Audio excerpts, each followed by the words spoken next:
एक बार फिर से मैं आपका स्वागत करता हूं इस अबंडेंट लाइफ टेलीविजन प्रोग्राम में। आज मेरे संदेश का शीर्षक है कि कैसे कड़वे अनुभवों को मधुर आशीष में बदल दे। अगर आपकी बाइबल है तो मेरे साथ में देखिए निर्गमन अध्याय 15। हम मनन करने वाले हैं वचन 22 से लेकर वचन 27 तक। तो चलिए मैं पढ़ता हूँ यहाँ वचन 22 और वचन 23। तब मूसा इस्राएलियों को लाल समुद्र से आगे ले गया और वे शूर नाम जंगल में आए और जंगल में जाते हुए 3 दिन तक पानी का सोता न मिला। फिर मारा नामक एक स्थान पर पहुँचे। वहाँ का पानी खारा था, उसे वे न पी सके। इस कारण उस स्थान का नाम मारा पड़ा। हम सब संदर्भ जानते हैं।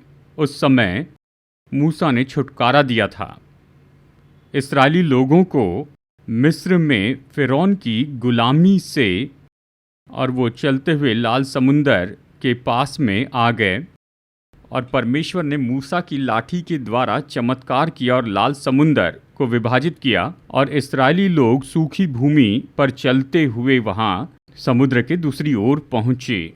और फिर वे वहाँ से निकल कर शूर नाम के जंगल में पहुँचे। वो वहाँ पर 3 दिनों तक रहे, लेकिन पानी नहीं था। वो इस तरह से आगे बढ़े और फिर वो मारा नाम की जगह पर पहुँचे और मारा का पानी तो कड़वा था और वो मूसा से हर तरह की बातों की शिकायत करने लग गए। तो हमें मिस्र में से क्यों बाहर ले आया? हम वहाँ पर ठीक थे। और फिर मूसा ने फिर से परमेश्वर से बातें की और कहा, परमेश्वर के लोग इस तरह से शिकायत कर रहे हैं। और फिर परमेश्वर ने कहा, उस पौधे को देखो, उसे पानी में डालो और पानी मधुर हो जाएगा। तो मूसा ने बिल्कुल वैसे ही किया और जो पानी बहुत ही कड़वा था वो बहुत मधुर हो गया। अब मेरे दोस्तों, जैसे हम अपने मसीह जीवन में इसका उपयोग करते हैं, हमारे पूरे मसीह जीवन में हम कुछ बहुत ही कड़वे अनुभव पाते हैं। जीवन के ऐसे कड़वे पल हम हमेशा परमेश्वर से पूछते हैं, परमेश्वर आपने क्यों मेरे जीवन में इसे होने की अनुमति दी? हम शिकायत करते हैं और कुड़कुड़ाते हैं। दोस्तों, यदि आज आपके हृदय में ऐसा कुछ हो रहा है जो बहुत ही कड़वा है, ऐसा कड़वा अनुभव, तो परमेश्वर इसमें यही तो अपेक्षा कर रहे हैं। जीवन के कड़वे अनुभवों में शिकायत न करें, कुड़कुड़ाएं भी नहीं, केवल भरोसा रखें। परमेश्वर ने इस्राएली लोगों से यही अपेक्षा की थी। उनके पास कोई पानी नहीं था, मतलब मारा का पानी तो बहुत ही कड़वा था। उन्हें केवल परमेश्वर पर भरोसा करना था। कुछ भी हो, क्या परमेश्वर ने उन्हें नहीं छुड़ाया था सामर्थी फ़िरौन से 10 महान चमत्कारों के द्वारा? और कैसे परमेश्वर ने लाल समुंदर विभाजित किया और इस्राएली लोगों को सूखी भूमि पर से चलाया। इस्राएली लोग परमेश्वर के महान चमत्कारों को देख रहे थे। बात तो ये है कि जब कोई पानी नहीं था और जब पानी कड़वा था, तो इस्राएली लोगों को केवल इतना ही करना चाहिए था कि यहोवा परमेश्वर पर भरोसा करें। वो इतने लंबे समय तक इस्राएली लोगों को इस तरह की परिस्थिति से जाने नहीं देते। वो अपने लोगों को परख रहे थे, पर वो लोग असफल हुए। और हम दुख उठाते हैं क्योंकि हमारे जीवन में ऐसे कुछ कड़वे अनुभव होते हैं, कुछ कड़वे पल होते हैं। ये इतने पीड़ादायी होते हैं कि हम तुरंत ऊपर देखकर ये पूछते हैं, क्यों? हम शिकायत करते हैं और कुड़कुड़ाते हैं। बात तो यही है, जिस पल इस्राएली लोगों ने अपनी वर्तमान की परिस्थिति के बावजूद परमेश्वर पर भरोसा किया, तो परमेश्वर ने चमत्कार किया और उसने उस कड़वे पानी को मधुर पानी में बदल दिया। हमें भी बिल्कुल ऐसा ही करना चाहिए। जीवन के कड़वे पलों में, जीवन के कड़वे अनुभवों के समय शिकायत मत कीजिए।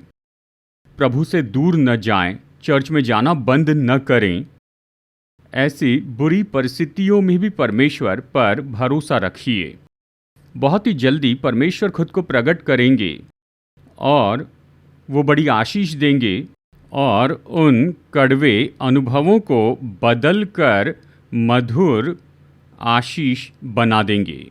चलिए आगे बढ़ते हैं। जिन कड़वे अनुभवों के बारे में मैं कह रहा हूँ, ये शायद भूतकाल में हुए होंगे, यहाँ तक कि हमारे बचपन में। अब जबकि हम बड़े हो गए हैं, हमारे भूतकाल के ऐसे कुछ कड़वे अनुभव जिन्हें हम नहीं भूले हैं, पर ये अभी भी हमारे हृदय में बने होते हैं, हमारे जीवन को बहुत ही कड़वा बना देता है। जबकि दूसरी ओर आप में से कुछ लोग हो सकता है वर्तमान में किसी कड़वे अनुभव से जा रहे हैं। अचानक कुछ हो गया और मैं ऐसी परिस्थितियां कुछ समय में बताऊंगा, एक तो भूतकाल में या फिर वर्तमान में। तो हमें क्या करना चाहिए?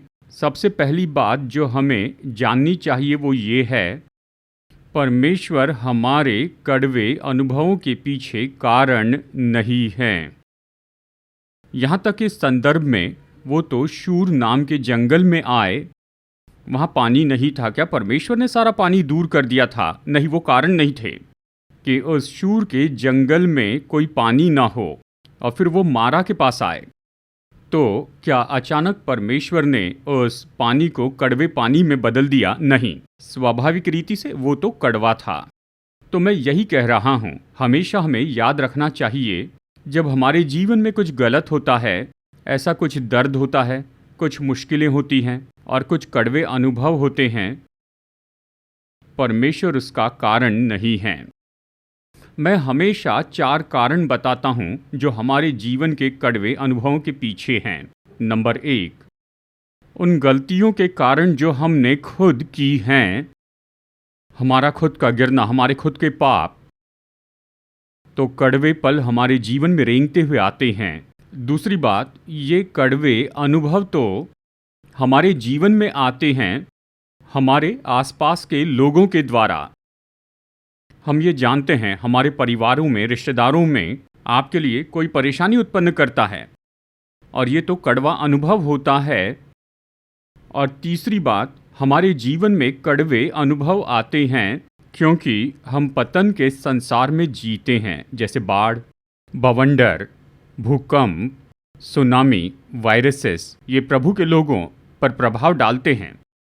तो जब इन प्राकृतिक आपदाओं के द्वारा हम पर प्रभाव पड़ता है, तो हमें जानना चाहिए कि हम पतन के संसार में जी रहे हैं, लेकिन परमेश्वर इन सारी बातों के पीछे कारण नहीं हैं। क्योंकि आदम और हव्वा ने पाप किया था, इसलिए सारा संसार नीचे गिर गया है। चौथी बात, हमारे कमज़ोर शरीर के कारण कई बार हमें ऐसे कड़वे अनुभवों से होकर जाना पड़ता है। जीवन के ऐसे कड़वे अनुभव, चाहे कैंसर हो या किडनी फेल होना या ऐसी कोई शोकित करने वाली बीमारी जो बहुत ज़्यादा पीड़ा लाती है, हमारे जीवन में इतना कड़वापन लाती है। हमेशा याद रखिए, ये 4 कारण हैं। आप कभी भी हमारे यहोवा परमेश्वर के विरुद्ध शिकायत करके कुड़कुड़ाए नहीं कि वही हमारी सारी समस्याओं के पीछे कारण हैं। इसे कहते हुए तो चलिए मैं आपको इसे और भी ज़्यादा विवरण के साथ समझाता हूँ। मसीह जीवन में क्या होता है कि कई बार लोग हमें चोट पहुँचाते हैं, एक तो अपने कामों द्वारा या फिर शब्दों द्वारा।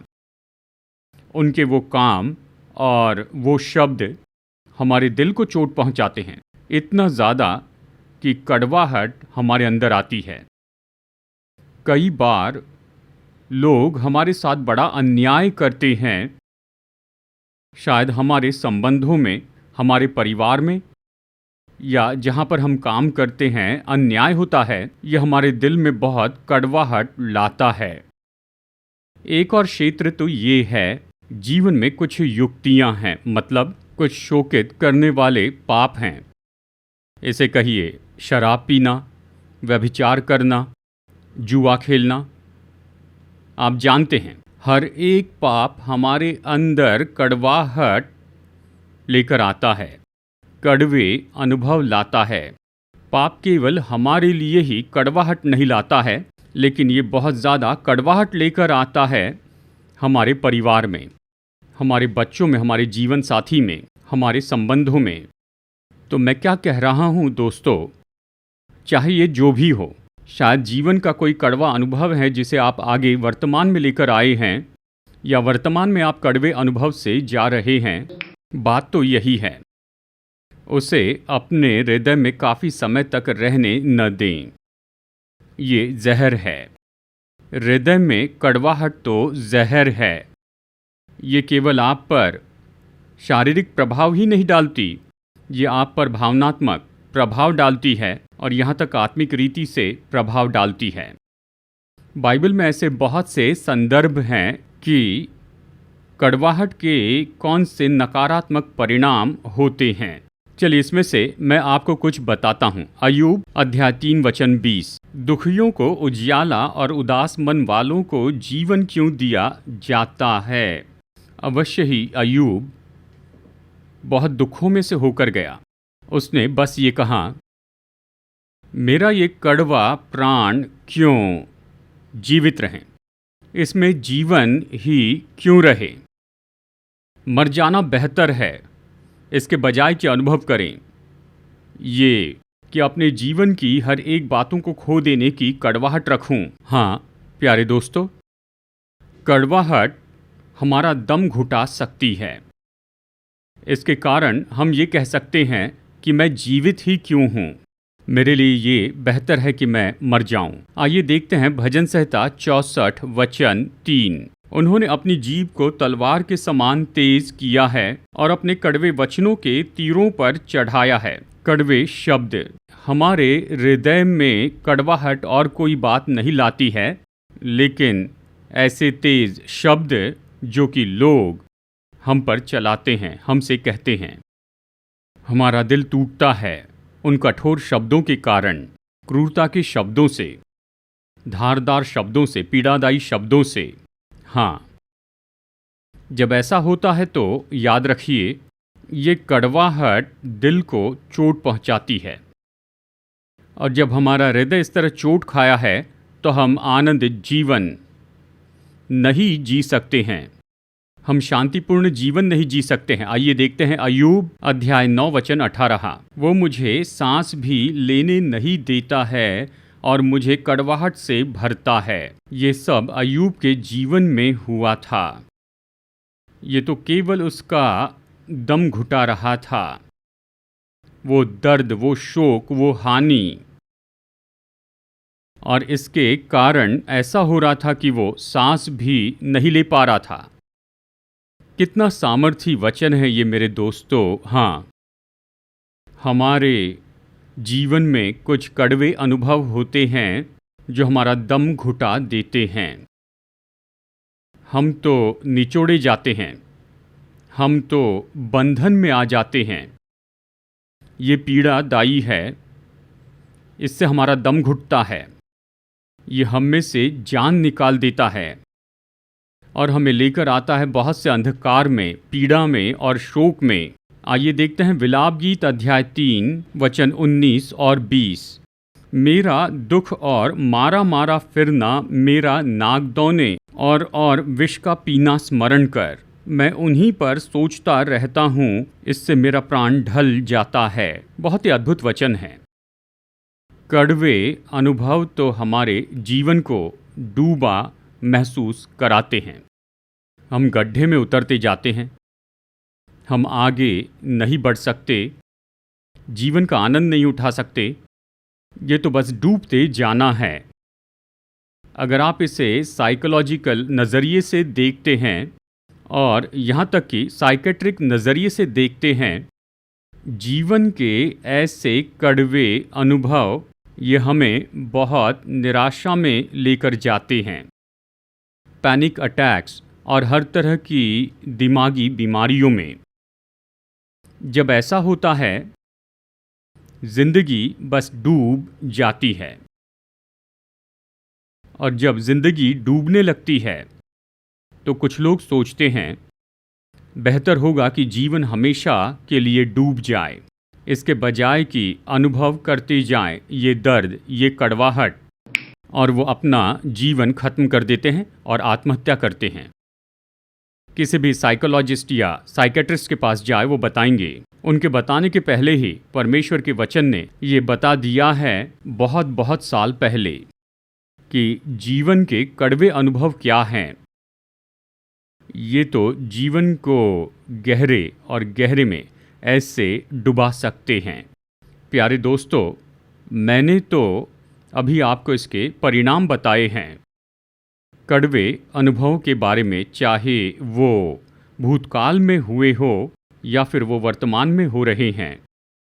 हमें क्या करना चाहिए? उद्धार में हमारे पास अद्भुत आशीष होती है कि हम उन कड़वे अनुभवों को मधुर ऐसी आशीषों में बदल दे।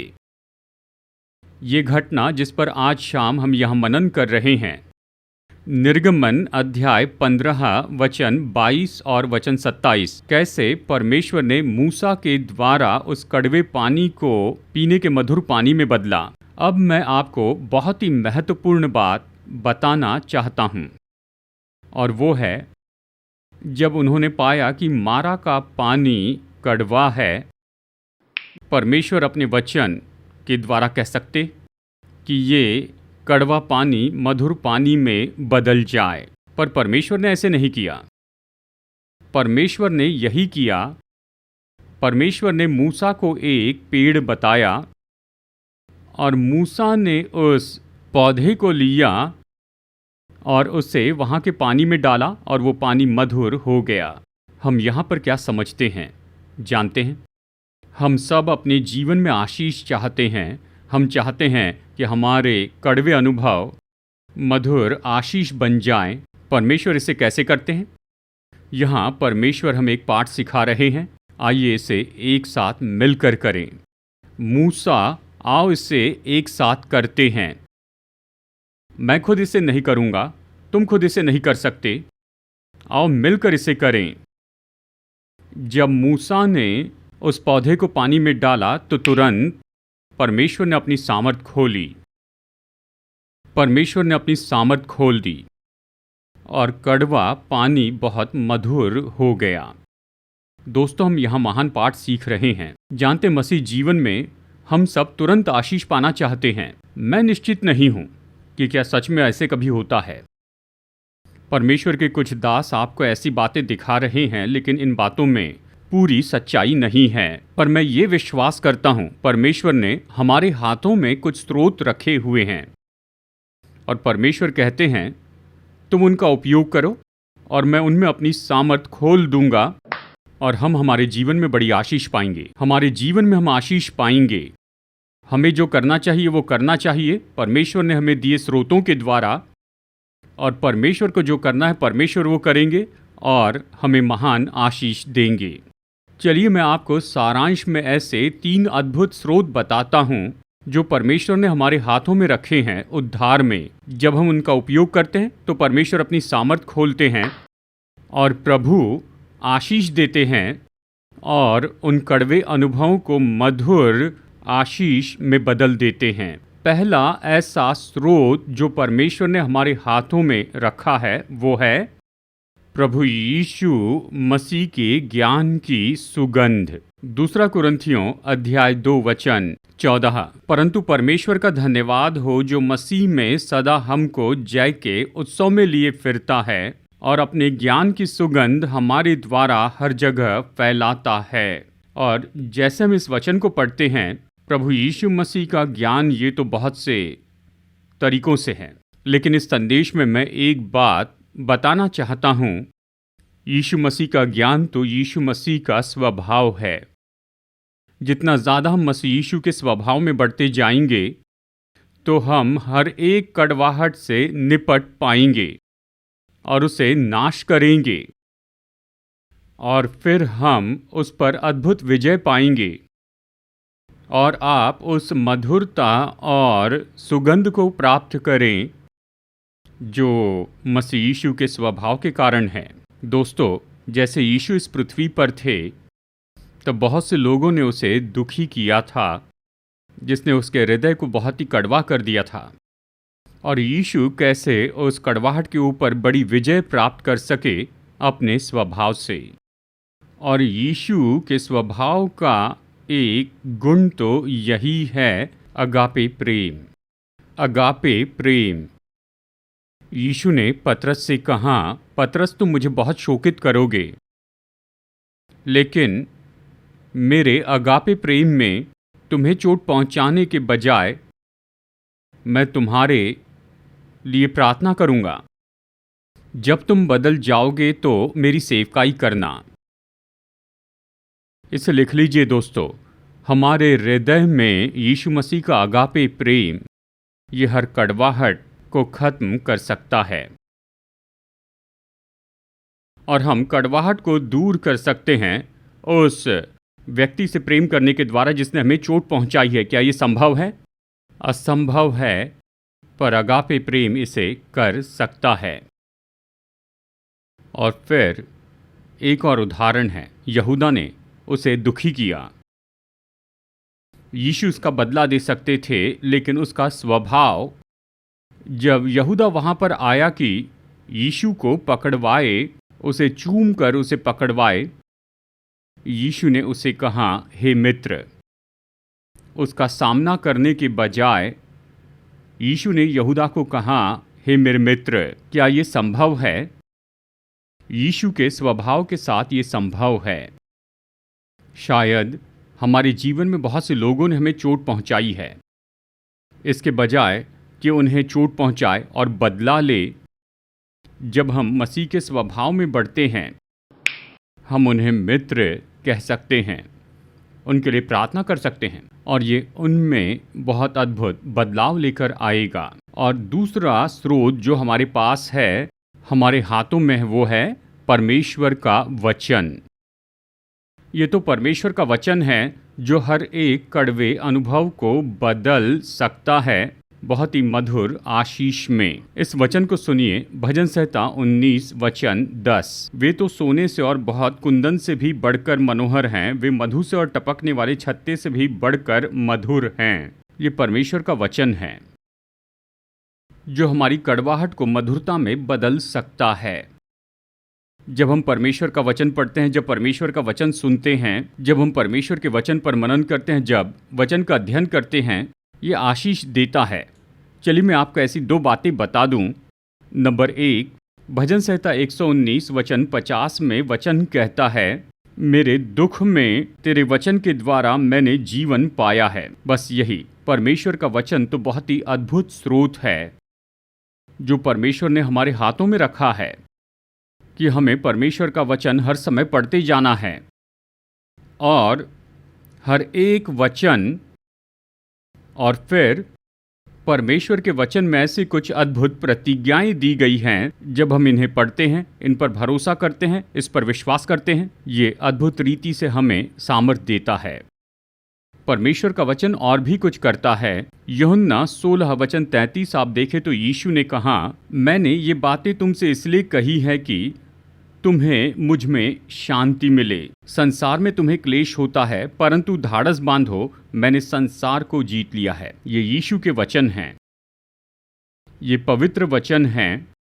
ये हमें इतना प्रोत्साहित करते हैं, हमें इतनी आशा देते हैं। कड़वे अनुभवों के बावजूद भी जब हम परमेश्वर का वचन पढ़ते हैं तो बहुत ही प्रोत्साहित होते हैं कि उस प्रोत्साहन के द्वारा हम अपने कड़वे अनुभवों को मधुर ऐसी आशीषों में बदल सकते हैं। और ये जो तीसरा स्रोत है मेरे दोस्तों, ये तो सबसे उत्तम है। ये क्रूस की सामर्थ है। इफिसियों अध्याय 5 वचन 2 में वचन कहता है, और प्रेम में चलो जैसा मसीह ने भी तुमसे प्रेम किया और हमारे लिए अपने आप को सुखदायक सुगंध के लिए परमेश्वर के आगे भेंट करके बलिदान कर दिया। इस तरह से ये कहता है। ये शब्द देखिए, सुखदायक सुगंध। क्रूस पर यीशु ने जो प्रायश्चित किया है, ये महान सामर्थ को खोल देता है। क्रूस की ये जो सामर्थ है, जब ये हमारे दिलों को छू लेती है, ये हमारे हृदय को बल दे सकती है, इसे ठीक कर सकती है, इतना ज़्यादा कि ये हर कड़वाहट को दूर कर सकती है। हर एक बुरे अनुभव को ये हमें अद्भुत रीति से पुनर्गठित कर सकती है। ये हमारे हृदय से कड़वाहट को दूर कर सकती है, और जब कड़वाहट चली जाती है तो मधुरता आती है। मत्ती अध्याय 20 वचन 28 में यीशु ने ये कहा, यही वो कटोरा है, बहुतों की छुड़ौती के लिए अपना प्राण देता हूँ। ये सुंदर वचन है। छुड़ौती मतलब छुटकारा, छुटकारे के लिए दाम चुकाना। क्रूस की सामर्थ हमें आज़ाद कर सकती है, हर एक कड़वाहट से, हर एक दुख और पीड़ा से जो हमारे हृदय में बनी हुई है। हमें बस इतना ही कहना है कि पवित्र आत्मा, क्रूस की सामर्थ खोलिए और मेरे कड़वे हृदय को दूर कीजिए। पवित्र आत्मा, क्रूस की सामर्थ को खोलिए और मुझे छुटकारा दीजिए इस कड़वाहट से जो मुझे परेशान कर रही है। विश्वास है प्रभु के वचन ने आपको आशीष दी है, तो आइए प्रार्थना करते हैं। अनुग्रहकारी परमेश्वर, स्वर्गीय पिता, यीशु हमारे उद्धारकर्ता और प्रभु, पवित्र आत्मा हमें तसल्ली देने वाले, आप जो उसके लिए आपकी स्तुति करते हैं, आपकी आराधना करते हैं, आपके वचन के लिए धन्यवाद। हाँ प्रभु, हम सब कड़वे अनुभवों से होकर जाते हैं। मैं आपके लोगों के लिए प्रार्थना करता हूँ जो ऐसे बुरे अनुभवों से होकर जा रहे हैं, इनके हृदय में कड़वाहट है। यीशु, आपके स्वभाव की सुगंध के द्वारा और इन कड़वे अनुभवों को बदलकर मधुर आशीषों में बदल दीजिए, ताकि ये जीवन में आगे बढ़ते जाएं, आपकी आशीषों का आनंद उठाएं, आपकी सेवा करते जाएं और आपको महिमा दे पाएं। अपने लोगों को आशीष दीजिए, जैसे मैं प्रार्थना करता हूँ हमारे उद्धारकर्ता प्रभु यीशु के सामर्थी नाम में, आमीन। हमारे उद्धारकर्ता प्रभु यीशु मसीह के नाम में आप सभी लोगों को अभिवादन। दोस्तों, कृपया कर आप इस वीडियो को देखिए जो हमारी सेवकाई के बारे में पूरा विवरण देता है। ये सेवकाई तो स्थापित की गई है हैदराबाद, भारत में, और हम 6 महान सेवकाइयों में जुड़े हैं।